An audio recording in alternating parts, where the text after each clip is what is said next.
Falando de História.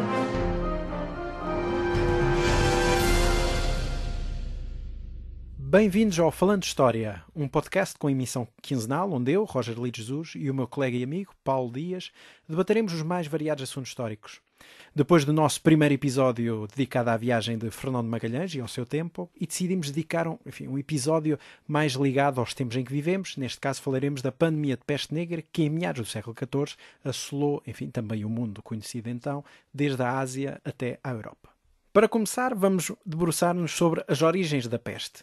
Paulo, onde é que ela surgiu? Antes de falar sobre as origens da peste, convém dizer que peste negra é uma expressão já relativamente tardia, já do período moderno.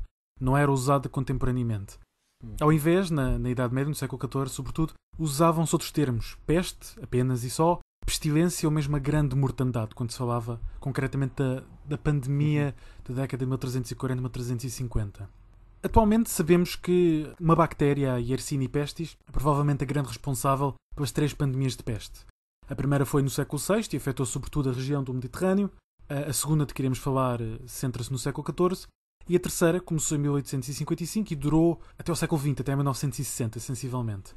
Foi precisamente durante esta terceira pandemia que se identificou a bactéria e que se envolveu, com a ajuda, obviamente, da medicina moderna, uma cura. Hoje, por isso mesmo, graças a esses desenvolvimentos e esses estudos, sabemos que a peste assume 3 formas. A forma de peste bubónica, que deve os seus nomes precisamente aos famosos bubões, os inchaços escuros que surgem nos braços e nas virilhas dos infectados, pela sua localização obviamente também bastante desconfortável. A transmissão da peste bubónica faz-se exclusivamente através da mordida de uma pulga, portanto não há transmissão entre humanos. E também sabemos que a peste bubónica foi provavelmente a forma mais comum na Idade Média. Mesmo hoje em dia existem cerca de 5.000 casos anuais, sobretudo na Ásia, mas também na América do Norte. Sempre por infecção através de mordida, portanto... Por mordida de pulga, sim.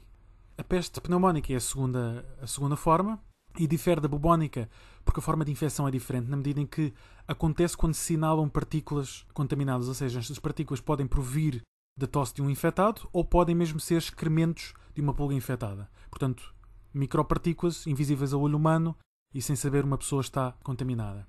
Um pouco como temos hoje realmente o caso do Covid, não é? Que se transmite a partir das gotículas emanadas pelas próprias pessoas. Exatamente. Na Idade Média as máscaras teriam dado muito jeito. Isto percebe-se, olhando para as fontes, que em muitos casos a transmissão da peste foi tão rápida porque muitos dos casos eram de peste pneumónica, que essa sim é transmissível entre humanos. E por fim, a terceira forma de peste é a peste septicémica. É a mais rara e ocorre quando a infecção se espalha pela corrente sanguínea. Ataca muito rapidamente os órgãos vitais. As pessoas simplesmente morrem. Tanto que na Idade Média nós temos referências a mortes súbitas em plena rua e, portanto, essas mortes muito provavelmente deviam-se a esta forma de peste septicémica.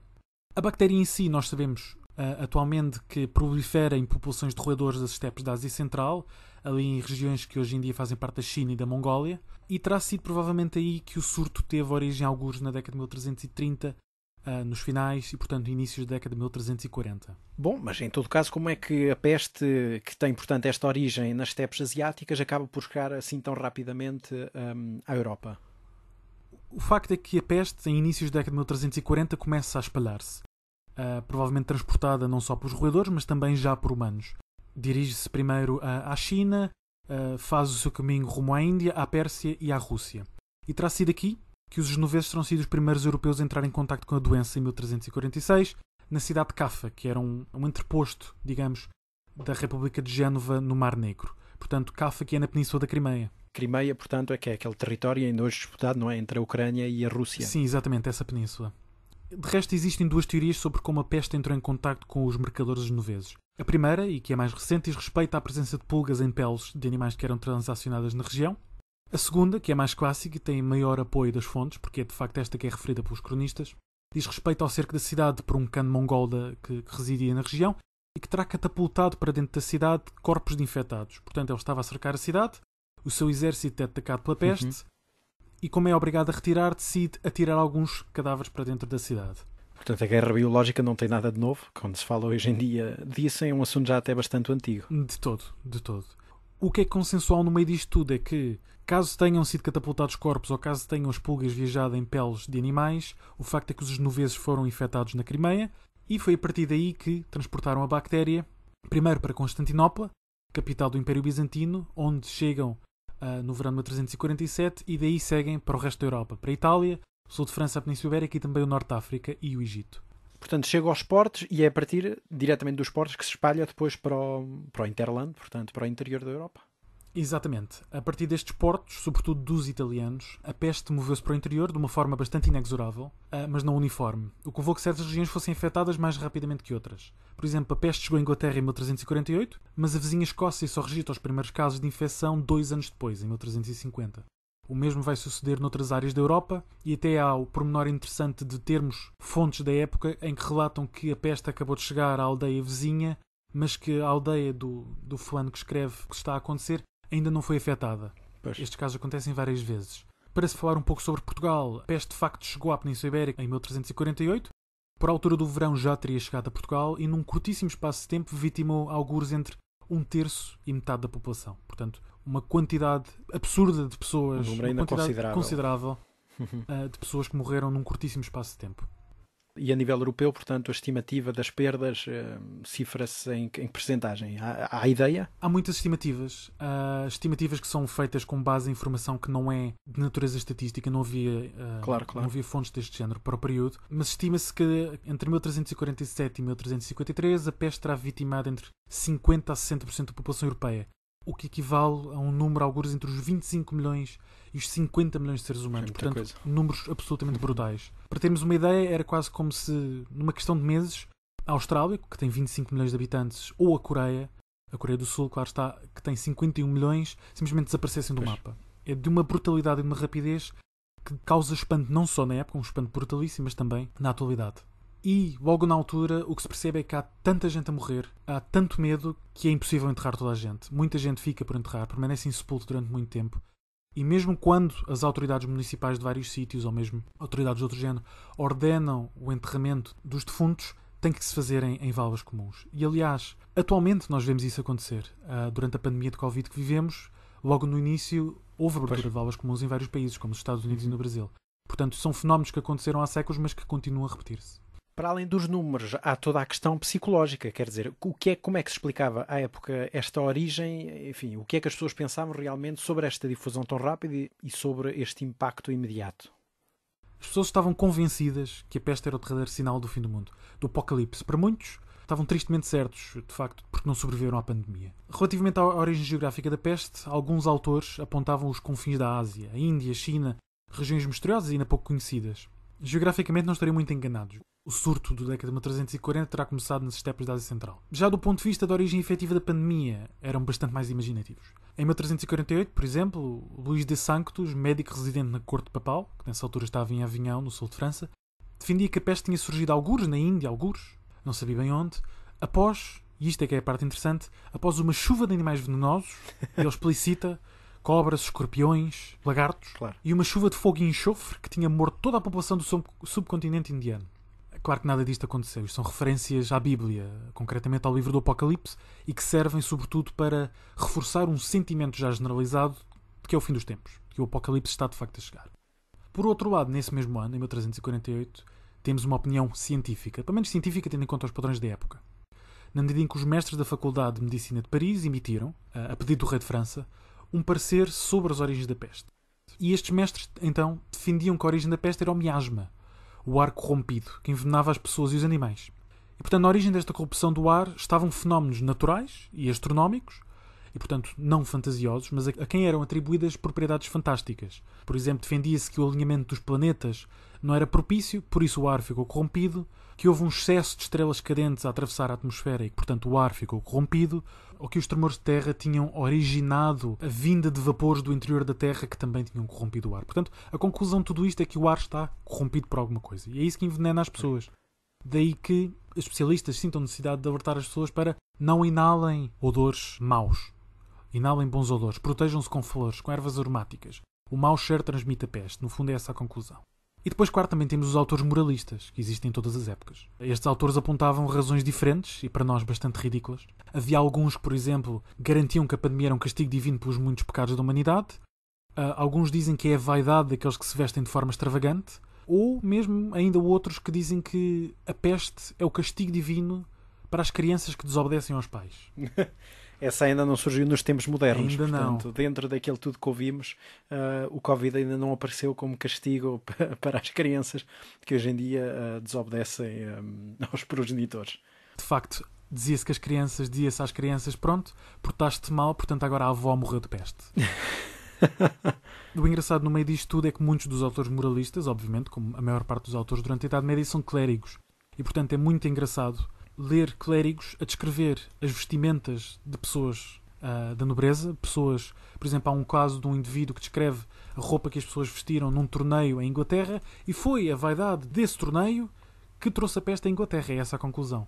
E, portanto, é muito engraçado ver homens, na sua maioria, celibatários, ou pelo menos deveriam ser celibatários, a discursar sobre os males do seu tempo. No meio disto tudo, como é que as pessoas acabaram por lidar com a pandemia? Bom, obviamente há um clima de pânico, de histeria, mas como é que se tenta impedir isto tudo? Bom, houve, claro, múltiplas formas de lidar com a situação. Durante muito tempo ninguém sabia bem o que fazer, nem o que se estava a passar. A cidade de Florença realmente foi das mais rápidas a agir e impôs uma quarentena para tentar evitar o contágio. É daí que vem a quarentena, como a conhecemos, o período de isolamento profilático? De certo modo, sim. É nesta altura que surge, embora, para grande azar dos florentinos medievais, não existisse Netflix. Nem podcasts. Nem podcasts. A quarentena também era bastante mais dura, claro. Por tudo isso, e não só, mas também porque são bastante frequentes os casos em Florença e também no resto da Europa, onde famílias inteiras se encerram em casa e acabam por morrer de peste.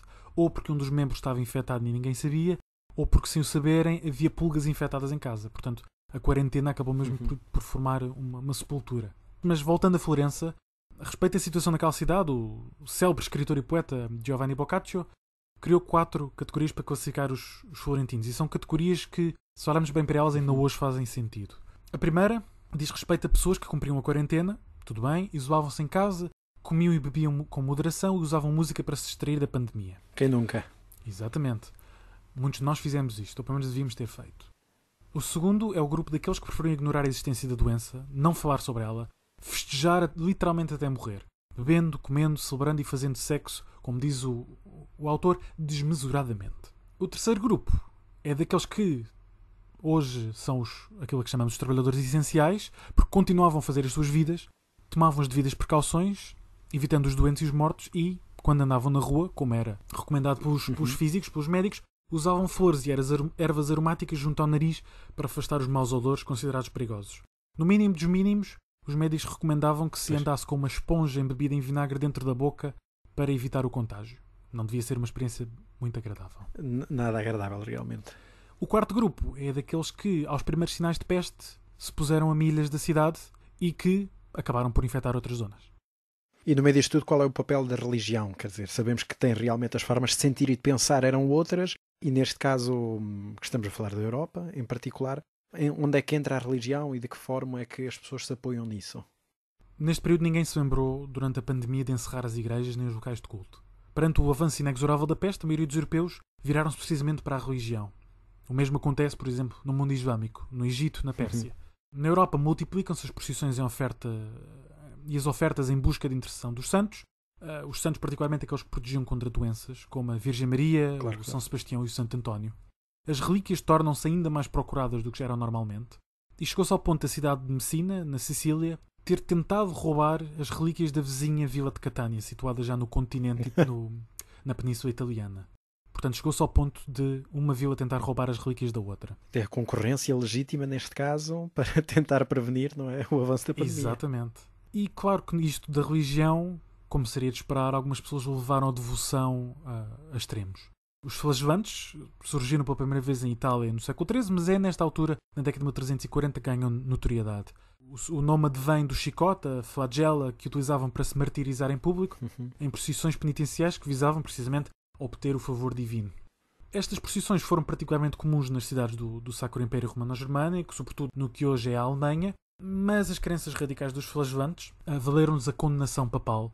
E em 1349 é o Papa Clemente VI que os condena por ousarem duvidar da autoridade papal. Bem, neste caso, se hoje em dia o choque, não é, desta pandemia atual do Covid deu origem a tantas teorias da conspiração, enfim, até culpando entidades externas pela origem do vírus, eu imagino que isto tenha tido também alguma repercussão em séculos passados. Também houve tentativas de botes expiatórios? Sim, sem dúvida. As conspirações são transversais à história. O mesmo género de histeria e confusão surgiu logo na altura. Na Idade Média não havia 5G para culpar, nem havia vacinas com alegados microchips. Portanto, quem é que se culpava? Culpavam-se os judeus. O bode expiatório por excelência de boa parte da história. Os judeus tornaram-se muito rapidamente os bodes expiatórios para a peste. Por toda a Europa acreditava-se que havia uma conspiração judaica que englobava o continente inteiro para envenenar rios e poços, para envenenar a comida, por vezes com a conivência de pobres e mendigos, portanto são sempre os marginais os culpados. Pois. Portanto, esta suposta conspiração serviria para eliminar o máximo de cristãos possíveis antes do apocalipse, que toda a gente via que estava a chegar. Quer dizer, obviamente que não existiu conspiração nenhuma deste género. O que não invalidou que milhares de judeus fossem perseguidos, torturados e assassinados durante esta altura. Em Colónia, por exemplo, no Sacro Império, a população local, motivada tanto pelo ódio como pela cobiça, como nos dizem os cronistas, atacou, saqueou e queimou o quarteirão judaico da cidade. Isto mesmo depois do governo local, receoso pela sua própria segurança, ter tentado evitar o massacre. E a triste verdade é que massacres destes iriam suceder-se um pouco por toda a Europa.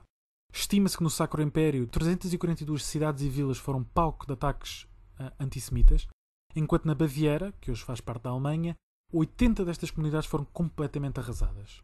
Ao todo, foi o maior massacre dos judeus na Europa antes do Holocausto. Portanto, um daqueles acontecimentos horríveis da história mundial.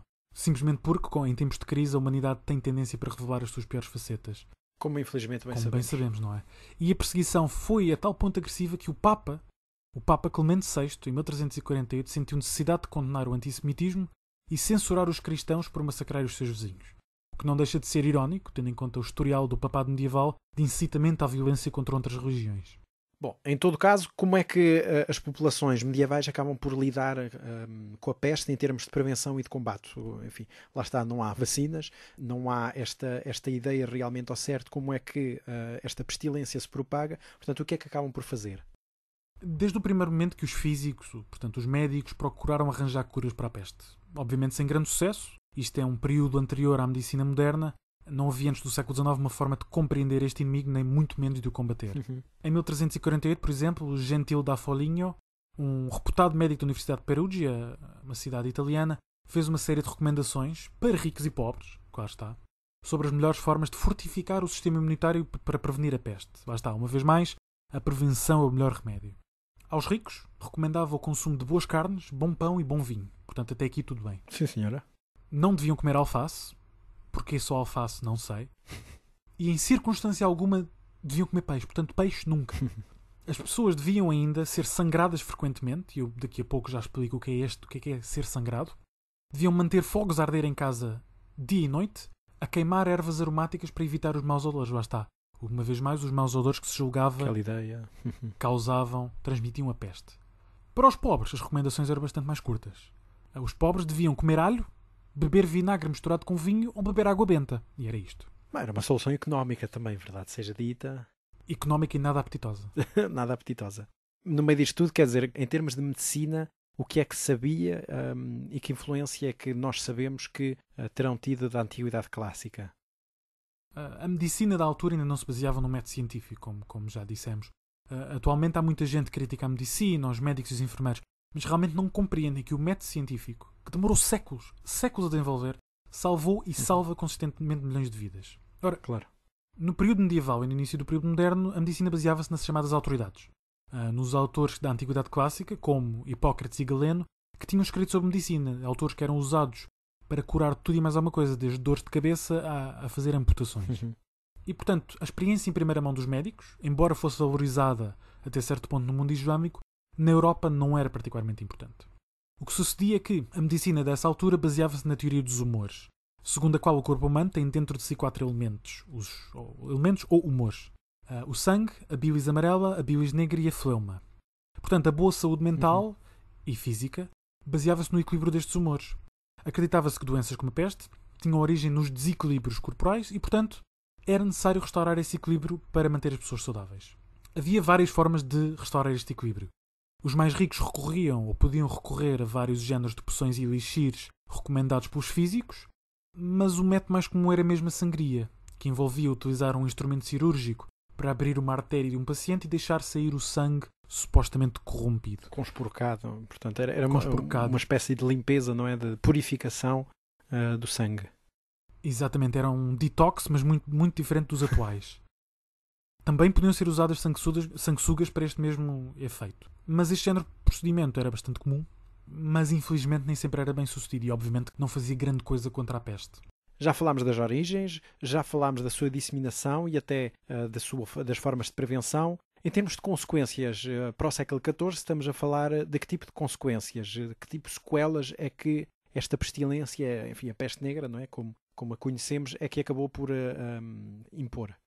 Bom, desde logo a peste torna-se companheira dos europeus ao longo dos séculos seguintes, torna-se endémica e vai atormentar o continente inteiro ao longo dos séculos, no mínimo até ao século XVIII, mas depois as coisas alteram-se. A partir do século XVIII a peste deixa de ser tão comum, praticamente desaparece de forma um pouco misteriosa, não se sabe bem porquê, embora ainda haja casos como, por exemplo, no Porto em 1899, ainda houve um surto de peste.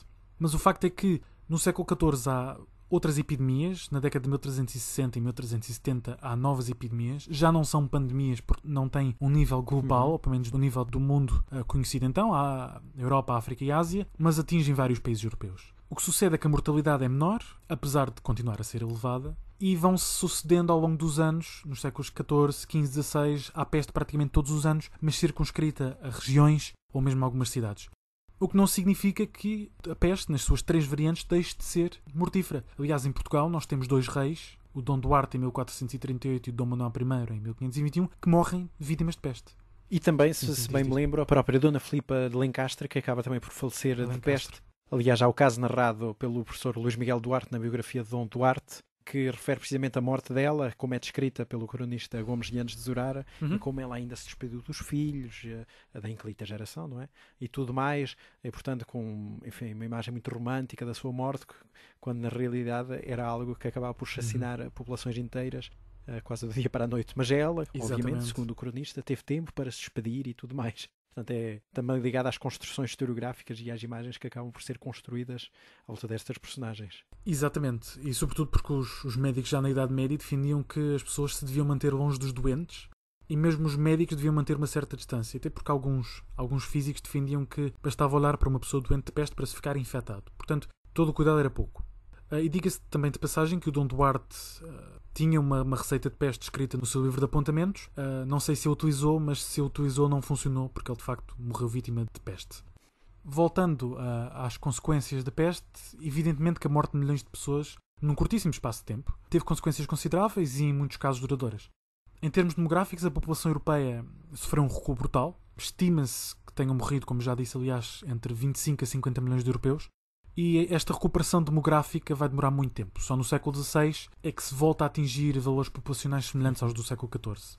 Isto aplica-se tanto a Portugal como a outros países europeus. A peste acabou por ter um efeito catalisador sobre vários fatores de crise que já afetavam a Europa, pelo menos desde o início do século XIV.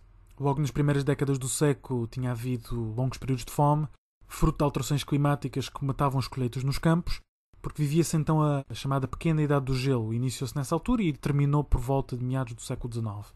À fome juntou-se, obviamente, a destruição provocada por guerras, como o exemplo da célebre Guerra dos 100 Anos, entre Inglaterra e França, que se iniciou precisamente em 1327, e todos estes elementos em conjunção levam a que aldeias inteiras sejam abandonadas, as pessoas que não morrem de peste fogem para as cidades, os campos são abandonados por falta de mão de obra, e onde essa mão de obra ainda existe, os salários que começam a ser exigidos são altíssimos. Por vezes são 100 a 200 vezes mais elevados do que antes da pandemia. É realmente uma conjunção de fatores que acaba por desenvolver aquilo que ficou conhecido, não é, como a crise do século XIV.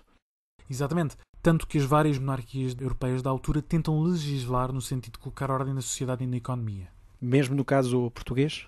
Em Portugal, Dom Afonso IV, provavelmente em 1349, legislou no sentido de obrigar as pessoas não só a regressar aos campos, e portanto a cultivar de novo, mas também a tabelar os salários que podiam ser exigidos, em particular pelos trabalhadores agrícolas. Tudo isto para evitar abusos e tentar voltar a pôr o país a cultivar a comida de que toda a gente necessitava, obviamente.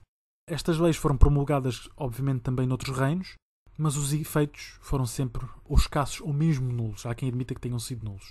Até poucos anos depois, já no reinado do seu neto, neste caso Dom Fernando, aparece a própria Lei das Seis Marias que tenta colmatar também esta questão da ocupação de terra. Eu penso que também esteja ligado a isso. Exatamente, porque o despovoamento ainda se mantinha. A crise demográfica estava ainda em plena ação. O que sucede com a intervenção destes reis é que as populações ficam progressivamente descontentes. Já não bastava terem morrido milhões de pessoas, agora os reis tentavam que as liberdades que as pessoas estavam a obter, salários muito mais altos, por exemplo, fossem limitados. O que levou, em França, logo em 1358, uma revolta de camponeses, e em Inglaterra, em 1381, revoltas que são muito fortemente reprimidas. Os efeitos desta falta de mão de obra, no entanto, acabam por ser duradouros, já que os salários vão manter-se relativamente altos e as condições de trabalho vão melhorar significativamente. E por fim, para terminar, não posso deixar de referir também do ponto de vista da arte e da literatura, os europeus ganharam um autêntico fascínio macabro. A peste, que aparentemente matava sem olhar a condição social, riqueza, género ou idade, deu origem a este fascínio, que é visível nas obras do Petrarca e do Boccaccio ou nas representações visuais da chamada Dança da Morte ou Dança Macabra. E é certo que a arte dos séculos XV a XVII seria muitíssimo diferente, provavelmente muito menos rica se não tivesse existido a peste. Bom, mesmo no final da nossa viagem, tens alguma sugestão para fazer para os nossos ouvintes que queiram ler um pouco mais sobre quer esta peste, quer, enfim, sobre as pandemias ao longo da história? O que é que recomendas, assim, de leituras generalistas? Concretamente, sobre a crise do século XIV em si, entendida na sua generalidade, porque é assim que ela deve ser compreendida, recomendo um livro de John Abarth, From the Brink of the Apocalypse, Confronting Famine, War, Plague and Death in the Later Middle Ages, publicado pela Routledge já em 2010, mas que ainda se consegue comprar, e um livro mais recente sobre epidemias da peste negra ao presente, um livro de Frank M. Snowden, publicado ano passado, traduzido para português já neste ano 2020, chamado precisamente Epidemias e Sociedade da Peste Negra ao Presente, portanto uma visão mais geral das epidemias ao longo da história. Obrigado, Paulo, por este episódio sobre a peste negra e, enfim, as pestes no geral neste temível século XIV.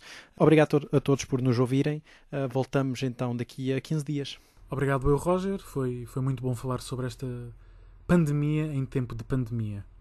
Para os nossos ouvintes, sigam-nos nas nossas redes sociais, na nossa página de Facebook, Falando de História Podcast, e também podem contactar-nos com sugestões, perguntas ou simplesmente comentários no nosso e-mail falandodehistoriapodcast@gmail.com. Obrigado e até à próxima.